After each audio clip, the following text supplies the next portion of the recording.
राधे राधे दोस्तों। आज हम बात करेंगे rich dad's guide to investing book के बारे में, जिसे लिखा है रॉबर्ट कियोसाकी ने। बेहतर क्या लगता है, आर्थिक रूप से आरामदायक जीवन जीना या अमीर होना? गहराई से देखा जाए तो अधिकांश लोग बेहिसाब अमीर होना चाहते हैं, लेकिन वे अक्सर ये भी महसूस करते हैं कि उनका भविष्य पहले से ही तय हो चुका है और वे कभी वास्तव में अमीर नहीं बन पाएंगे। लेकिन आप कितने अमीर होंगे या नहीं, ये आप पर निर्भर करता है। यदि आप अमीर बनने का निर्णय लेते हैं और अमीरों वाली मानसिकता अपनाते हैं, तो ऐसा कोई कारण नहीं है कि आप उस लक्ष्य को हासिल ना कर सकें। हालांकि सबसे पहले आपको कुछ चीजें सीखनी होंगी, क्योंकि ऐसी कोई भी जल्दी अमीर बनने वाली तरकीब नहीं है जो वास्तव में काम करती हो। वास्तव में अमीर बनने का अर्थ है वित्तीय शिक्षा और साक्षरता में तब तक निवेश करना जब तक कि वित्तीय विवरणों का विश्लेषण करना आपकी आदत न बन जाए। इसका अर्थ ये भी है कि एक व्यवसाय बनाना और उसे आगे बढ़ाना सीखना, और फिर अपने अनुभव और जमा किए गए धन का उपयोग बेहतर निवेश करने के लिए करना। पहला कदम सही मानसिकता बनाना है और ये कहना छोड़ना है कि मैं कभी अमीर नहीं बनूंगा, और इसकी जगह ये कहना है कि मैं अमीर बनने जा रहा हूं और इसका तरीका ये है। इन लेसन्स में आप सीखेंगे कि अमीर लोग उन चीज़ों में निवेश नहीं करते जिनमें गरीब और मध्यम वर्ग के लोग करते हैं। अपनी टैक्स लगने से पहले वाली कमाई को निवेश करना टैक्स योग्य आय को बचाने से बेहतर क्यों है? और क्यों शिक्षा प्राप्त करो, कड़ी मेहनत करो और पैसे बचाओ एक गलत सलाह है?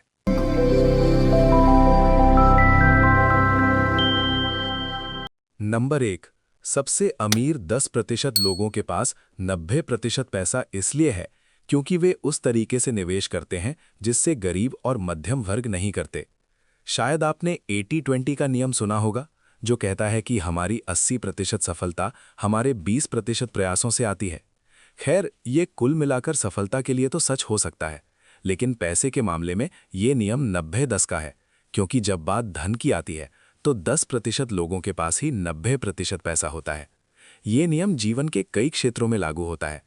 हॉलीवुड सितारों के बारे में सोचें और फिर उन अभिनेताओं के बारे में सोचें जो काम मिलने के इंतजार में रेस्टोरेंट में वेटर की नौकरी कर रहे हैं। जी हाँ, 10% अभिनेता ही 90% पैसा कमाते हैं। यही बात एथलीटों, संगीतकारों और निश्चित रूप से निवेशकों पर भी लागू होती है। वॉल स्ट्रीट जर्नल के एक लेख ने इसकी पुष्टि करते हुए बताया कि यूनाइटेड स्टेट्स के कुल शहरों का 90% हिस्सा आबादी के केवल 10% लोगों के पास है। आखिर अमीर लोग इतनी संपत्ति कैसे जमा कर लेते हैं? इसका एक कारण यह है कि यदि आप गरीब हैं तो कुछ निवेश आपके लिए पहुंच से बाहर होते हैं। जब लेखक एक युवा थे और उनके पास पैसे की कमी थी, तो उन्होंने अपने अमीर दोस्तों से पूछा कि क्या वो उनके व्यावसायिक सौदों यानी बिजनेस डील्स में शामिल हो सकते हैं। लेकिन दोस्ती के बावजूद जवाब हमेशा ना में होता था। इसलिए नहीं कि वे उनकी मदद नहीं करना चाहते थे, बल्कि इसलिए क्योंकि ऐसा करना गैर कानूनी होता। यूनाइटेड स्टेट्स में सिक्योरिटीज एंड एक्सचेंज कमीशन कुछ खास निवेशों को केवल अक्रेडिटेड निवेशकों तक ही सीमित रखता है, यानी वे लोग जिनकी कुल संपत्ति $10 लाख हो या जिनकी निरंतर वार्षिक आय $2 लाख हो। कोई भी व्यक्ति जिसकी संपत्ति या आय इससे कम है, उसे इनमें शामिल होने की अनुमति ही नहीं है। अब जिन लोगों के बैंक में बहुत अधिक पैसा नहीं है, उन्हें जोखिम भरे निवेश करने से रोकने के पीछे अच्छे कारण हो सकते हैं, लेकिन ये नियम गरीब लोगों को सबसे बेहतरीन निवेश यानी अमीरों वाले निवेश करने से भी रोकते हैं। तो आप उस शीर्ष 10% में कैसे शामिल हो सकते हैं? अगले लेसन में हम जानेंगे कि एक अमीर व्यक्ति की तरह सोचने के लिए क्या आवश्यक है। नंबर 2। अमीर बनने की दिशा में पहला कदम अमीरों वाली मानसिकता अपनाना है। अच्छी शिक्षा प्राप्त करो, कड़ी मेहनत करो, पैसे बचाओ, फिर सब ठीक हो जाएगा। क्या ये सुना सुना सा लगता है? ये वाक्य वित्तीय सुरक्षा के प्रति मध्यम वर्ग के मानक दृष्टिकोण को दर्शाता है, और इसकी पूरी संभावना है कि आपके माता पिता ने भी आपसे कुछ ऐसा ही कहा होगा। लेकिन बात यह है, ये सलाह आपको कभी अमीर नहीं बनाएगी, बल्कि ये आपको उसी 90% आबादी में बनाए रखेगी जिसके पास दुनिया का केवल 10% पैसा है। तो अमीर लोग वित्तीय लाभ के लिए क्या दृष्टिकोण अपनाते हैं? वे निश्चित रूप से रिटायरमेंट तक एक ही नौकरी में दिन रात मेहनत नहीं करते। इसके बजाय वे व्यवसाय खरीदते हैं और निवेश करते हैं। ऐसा क्यों है? पहली बात तो ये कि कर्मचारियों के पास निवेश करने के लिए कम पैसा बचता है। अमेरिका और अधिकांश देशों की टैक्स सिस्टम की बनावट ही ऐसी है। उदाहरण के लिए मान लीजिए कि आप अपनी सैलरी से $1000 बचाना चाहते हैं। इसके लिए पहले आपको टैक्स चुकाना होगा, यानी उस $1000 को बचाने के लिए आपको लगभग $1300 कमाने होंगे। इसके बाद महंगाई हर साल आपकी बचत की वैल्यू कम करेगी, और जो ब्याज आप कमाएंगे उस पर भी आपको टैक्स देना होगा। अमीर बनने का ये कोई पक्का नुस्खा नहीं लगता है ना? दूसरी ओर व्यवसाय के मालिकों के पास निवेश करने के लिए अधिक पैसा होता है, क्योंकि ये उनकी टैक्स लगने से पहले वाली कमाई यानी प्री टैक्स अर्निंग से आता है। उस कर्मचारी के विपरीत जिसे टैक्स कटे हुए वेतन से बचत करनी पड़ती है, एक व्यवसाय का मालिक पहले संपत्ति खरीदता है और उसके बाद टैक्स चुकाता है। इस कारण से एक कर्मचारी के पास उन संपत्तियों में निवेश करने के लिए कम पैसा बचता है जो धन पैदा कर सकती हैं। ये सुनने में भले ही अनुचित लगे, लेकिन सिस्टम इसी तरह काम करता है। एक कर्मचारी के लिए अमीर बनना मुश्किल है क्योंकि वो पहले ही सरकार को बहुत सारा पैसा दे देता है। एक और कारण है कि व्यवसाय का स्वामित्व और निवेश अमीर बनने के बेहतर रास्ते हैं, क्योंकि निवेशकों को अक्सर कर्मचारियों की तुलना में कम रिस्क का सामना करना पड़ता है। बहुत से लोग अपनी वित्तीय सुरक्षा के लिए नौकरी, बचत और पेंशन पर निर्भर रहते हैं, लेकिन जीवन भर के लिए एक स्थिर नौकरी की पुरानी धारणा आज के नौकरी बाजार में लागू नहीं होती है। कर्मचारियों को आए दिन नौकरी से निकाला जाता है, और जब कोई कंपनी बहुत से कर्मचारियों को निकालती है तो उसके शेयर की कीमत का क्या होता है? अक्सर वो ऊपर जाती है। इसलिए निवेशक की तरफ होना कर्मचारी की तरफ होने से आमतौर पर कम रिस्की होता है। नंबर 3, वित्तीय साक्षरता यानी फाइनेंशियल लिटरेसी अमीरी के द्वार खोल सकती है।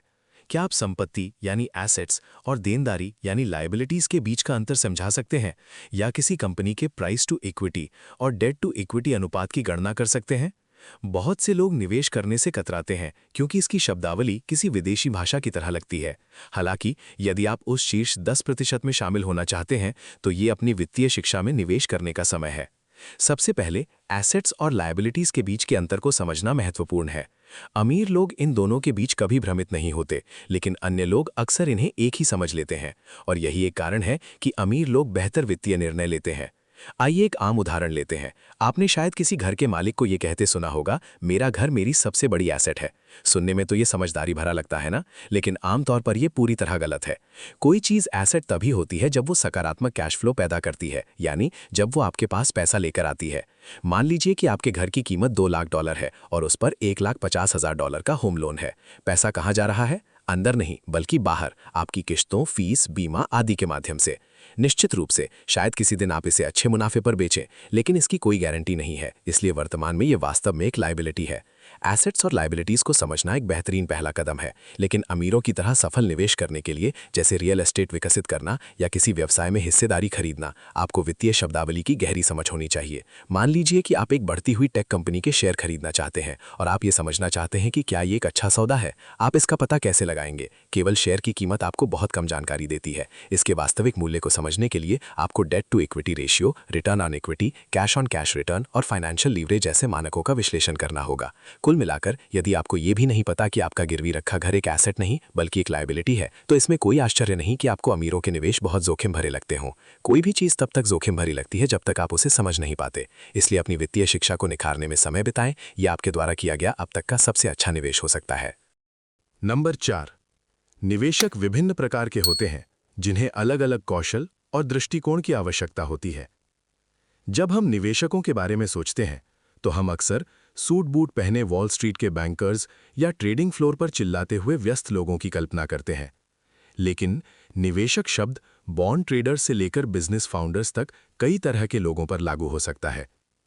निवेशकों का वर्गीकरण अक्रेडिटेड और क्वालिफाइड निवेशकों से शुरू होता है। ये दोनों बाहरी होते हैं। हम अक्रेडिटेड निवेशक से पहले ही मिल चुके हैं। वह व्यक्ति जिसके पास उच्च वेतन या स्थापित संपत्ति है और जो निवेश के व्यापक विकल्पों के लिए कानूनी आवश्यकताओं को पूरा करता है। क्वालिफाइड निवेशक भी अक्रेडिटेड निवेशकों जितने ही अमीर होते हैं, लेकिन वे वित्तीय रूप से शिक्षित भी होते हैं। वे किसी व्यवसाय की वित्तीय स्थिति या बाजार की हलचल के पीछे के कारणों का विश्लेषण करने में सक्षम होते हैं। लेकिन ये दोनों हमेशा बाहर ही रहते हैं।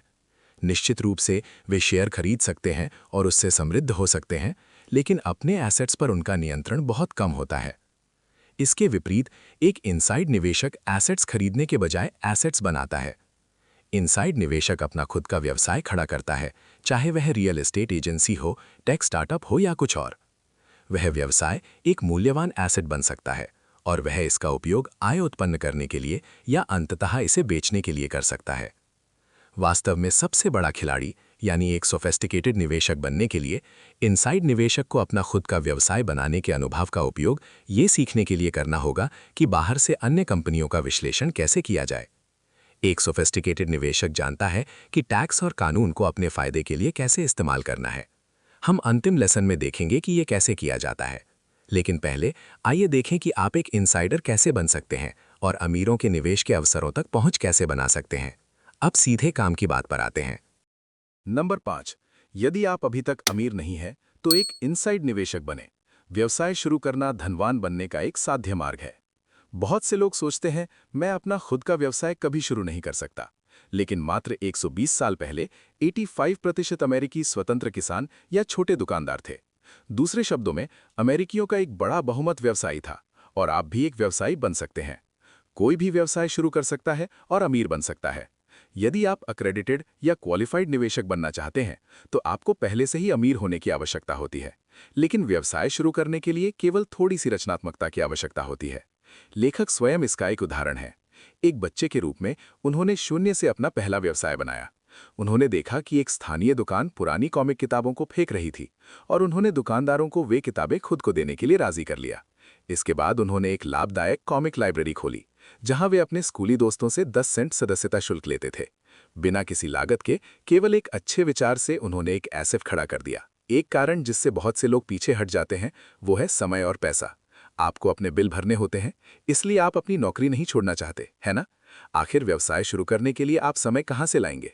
लेकिन पार्ट टाइम व्यवसाय शुरू करना पूरी तरह से संभव है, और दुनिया के कुछ बेहतरीन बिजनेस लीडर्स ने बिल्कुल ऐसा ही किया था। माइकल डेल ने अपने विश्वविद्यालय के हॉस्टल के कमरे में पार्ट टाइम काम करके डेल कंप्यूटर्स की शुरुआत की थी, और अंततः वे इतने अमीर हो गए कि उन्होंने पढ़ाई छोड़ने का फैसला किया। जेफ बेजोस ने गैरेज से पार्ट टाइम काम करते हुए अमेज़न की शुरुआत की थी, और आज उनकी कंपनी की कीमत $500 अरब से अधिक है। कल्पना कीजिए कि अगर उनमें अपने खाली समय में काम शुरू करने का साहस ना होता तो क्या होता। एक बार जब आपके पास व्यवसाय हो जाता है, तो आपके पास विकल्प होते हैं।